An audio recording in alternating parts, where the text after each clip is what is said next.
오타니와 이정우 경기를 직접 보러 가자. 이현우의 MLBTV 직관 투어. 자세한 내용은 고정 댓글을 참조해주세요. 다저스의 우타 외야수 앤디 파에스의 배트가 연일 불을 뿜고 있습니다. 오늘은 파에스의 최근 활약과 함께 김혜성 선수의 콜업 전망에 대한 이야기 함께 나눠보도록 하겠습니다. 네, 다저스는 오늘 다저스 스타디움에서 열린 마이애미와의 경기에서 연장 10회말 터진 이 토미 현수 에드먼의 끝내기 안타에 힘입어서 7대6으로 진땀승을 거뒀습니다. 다저스는 경기 초반에는 이 프리먼과 배츠의 적시타로 선취점을 만들어냈었고 4회 추가점에 5회에는 테오스카의 투런 홈런까지 더해서 5대0으로 크게 앞서가는 상황이었었는데요. 그렇습니다. 하지만 마이애미도 쉽게 물러서지 않았습니다. 6회 초 메이가 안타와 볼넷 적시타 허용하면서 한 점을 내줬고요. 1-4-1-2루 위기에서 마운드를 이제 좌완 불펜 반다 선수에게 넘겨줬었는데요. 하지만 반다 올라오자마자 볼넷, 그 다음에 이제 대타 말루 홈런을 맞으면서 순식간에 동점을 허용을 했고요. 승부 연장전까지도 흘러가게 됐습니다. 그리고 연장 10회 초 다저스 마운드의 예이츠가 이 산체스에게 적시 2루타를 허용하면서 6대5가 됐습니다만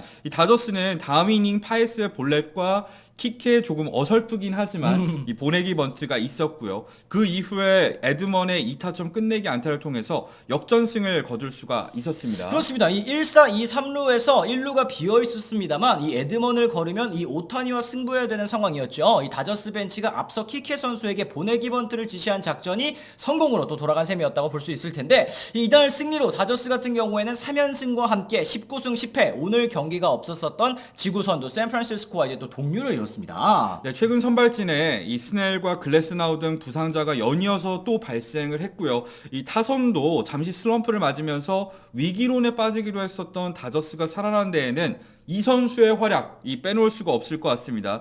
바로 김혜성 선수와 시범 경기 이 개막 로스터를 두고 경쟁을 펼쳤었던 우타 외야수 앤디 파에스입니다.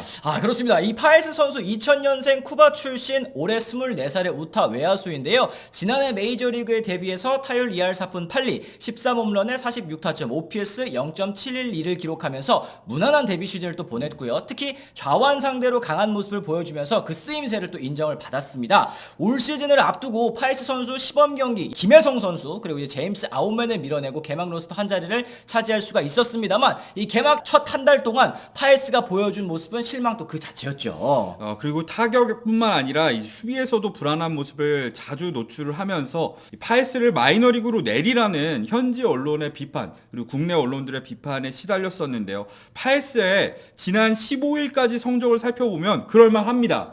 타율이 1할 3푼 7리이고요. 2홈런에 2타점, OPS 같은 경우에는 0.529에 불과했기 때문인데요. 그렇습니다. 저도 기억이 나는 게 이 필라델피아전에서 이 파이스 선수가 하퍼 선수의 그 플라이 타구를 잘못 판단해가지고 막 이렇게 호랑나비 하면서 타구를 놓쳐버렸잖아요. 이거 보고 진짜 다저스 팬분들이 속 터져가지고 내려버려라 이런 얘기를 했는데 로버츠 감독 이때 파이스 선수에게 이런 얘기합니다. 최소 150타석 이상은 기회를 주겠다 라면서 또 믿음을 보여줬어요. 조급하게 결정하지 않겠다는 감독의 믿음 덕분일지는 모르겠는데 이 파에스는 이 발언 이후에 9경기에서 타율이 5할이 넘습니다. 그리고 3홈런에 9타점, 그리고 OPS 역시도 1.4를 넘기면서 반등에 성공을 했었습니다. 특히 지난 피츠버그와의 홈 3연전에서요. 3경기 동안 12타수 10안타를 기록하면서 헐헐 날았고 지난주 주간 타율 말씀드리겠습니다. 주간 타율이 6할 5푼 3홈런 6타점, OPS도 1.9를 기록하면서 개인 첫 내셔널리그 2주의 선수에 선정이 됐습니다. 올 시즌 다저스에서 가장 먼저 2주의 선수 선정된 선수가 바로 오타니도 아니고 배츠도 아니고 프리먼도 아니고 이 파에스 선수라는 게 참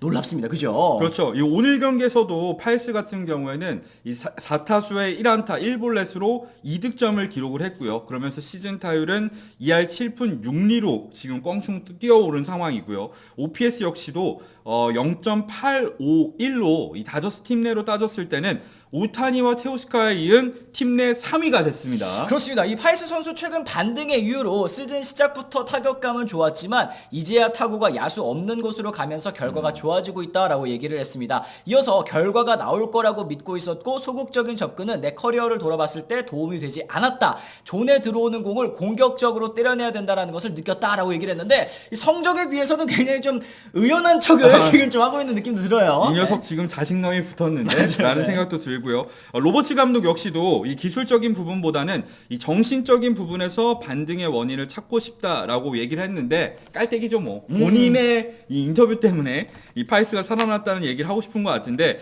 결과적으로 이 로버츠 감독의 150타석 이론이 적중한 셈이 됐습니다. 이 파이스의 사례를 통해서 이 기회를 주기로 결정한 선수들은 시즌 한 달도 되지 않은 상황에서 마이너리그로 쉽게 내리지 않겠다라는 이 다저스의 방향성도 확인할 수가 있었습니다. 그렇습니다. 뭐 파이스가 살아나면서 올 시즌 다저스의 문제점 중에 하나였었던 이 하위 타선의 침체도 어느 정도 또 해결했다고 볼 수 있을 것 같습니다. 그렇지만 이 야수 한 자리 로스터를 놓고 다퉜던 이 파이스의 성장, 반대로 얘기했을 때는 이 마이너리그에서 지금 구슬땀을 흘리고 있는 김혜성 선수의 입장에서는 또 막연한 기다림처럼 또 느껴질 수 있을 것 같거든요.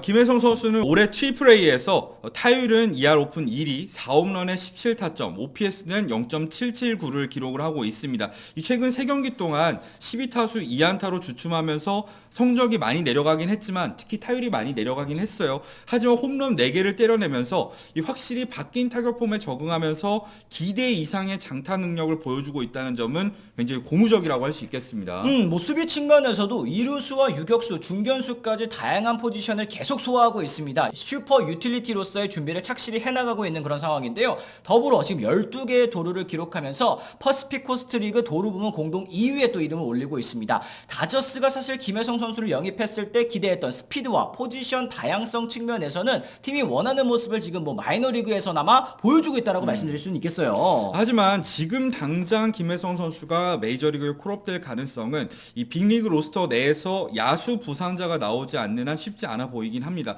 근데 벌써부터 이 조급하게 생각을 해서는 저는 안 된다고 생각을 합니다. 왜냐하면 김혜성 선수는 이 다저스와 최소 3년 그리고 최대 5년 계약을 통해서 메이저리그에 이미 진출을 한 선수이고요. 이제 올 시즌은 막 한 달밖에 지나지 않은 시점 아니겠습니까? 162경기를 치르다 보면 반드시 부상자도 나올 수밖에 없고요. 그때 마이너리그에서 김혜성 선수가 좋은 성적을 거두고 있으면 이 다저스 입장에서도 나름대로 1250만 달러를 투자해서 데려온 선수를 우선적으로 써보는 거는 저는 당연한 수순이라고 생각을 합니다. 그렇습니다. 뭐 만약에 부상자가 나오지 않는다고 하더라도 이 트레이드 데드라인을 앞두고서는 뭐 지금 이제 한 달밖에 되지 않았으니까 또 정리가 어렵잖아요. 하지만 이 최악의 부진을 겪고 있는 뭐 크리스 테일러라든지 뭐 미겔 로하스라든지 이런 단년 계약 베테랑 선수들의 남은 연봉을 포기하고서 로스터 정리에 나설 가능성 꽤나 또 높다고 생각을 합니다. 앞서 사실 메이저리그에 진출했었던 한국인 선수들이 한 번 또 마이너리그에 내려가면 올라오지 못한 경우들이 많아서 걱정 많으신 건 또 이해가 되기는 하지만 아직 계속 말씀드리지만 한 달밖에 지나지 않았다라는 거를 또 염두에 두셔야 될 것 같아요. 어쨌든 다저스는 슬럼프다 하더라도 지금까지 매치에 이은 메이저리그 전체 승률 2위를 달리고 있는 팀입니다. 이 다른 팀들이 이 전력을 다해서 한 경기 한 경기 잡아가고 있는 반면에 이 다저스는 지금 버릴 경기는 버리면서 여유롭게 운영을 하면서도 지금 이런 성적을 기록하고 있다는 거죠. 물론 그 과정에서 이 팬분들이 보기에는 이 화가 날 수도 있고 다저스라는 팀의 기대치가 있다 보니까 약간의 경기력이 기대에 못 미치는 듯한 모습이 보일 수도 있겠지만 앞서서 다저스는 이미 이와 같은 방식으로 지난해 우승을 차지를 했었고요. 그 방식을 올해도 유지하고 있는 거에 가깝습니다. 그렇습니다. 그리고 무엇보다 사실 이런 전략을 쓸 수 있는 건 메이저리그 30개 팀 중에서 다저스가 유일하다라는 생각도 또 드는데요. 그리고 또 이 사실 다저스가 자랑하는 뎁스, 이 정규 시즌에서 가장 큰 무기 아니겠습니까? 그리고 이제 김혜성 선수 같은 경우에도 그 뎁스를 두텁게 만드는 데 기여하고 있으니까 당장은 뭐 메이저리그에서 볼 수 없다고 해서 아쉽더라도 김혜성 선수의 좀 선택을 응원해 주시고 마이너리그에서의 활약을 또 응원해 주시는 게 어떨까라는 생각을 또 한번 말씀드리게 되네요. 오늘 이처럼 저희가 파이스 선수의 활약과 함께 김혜성 선수와 관련된 여러 가지 이야기들 또 함께 나눠봤습니다. 여러분들께서도 영상 보시고 또 어떤 생각하셨는지 댓글을 통해서 달아주시면 또 좋을 것 같고요. 오늘 저희 영상 또 유익하셨다면 구독과 좋아요, 알림 설정까지 꼭 부탁을 드리도록 하겠습니다. 저희는 또 다른 소식으로 다시 돌아오도록 하겠습니다. 지금까지 시청해주신 분들 모두 감사합니다. 고맙습니다. I'm ready to go. I'm ready to go.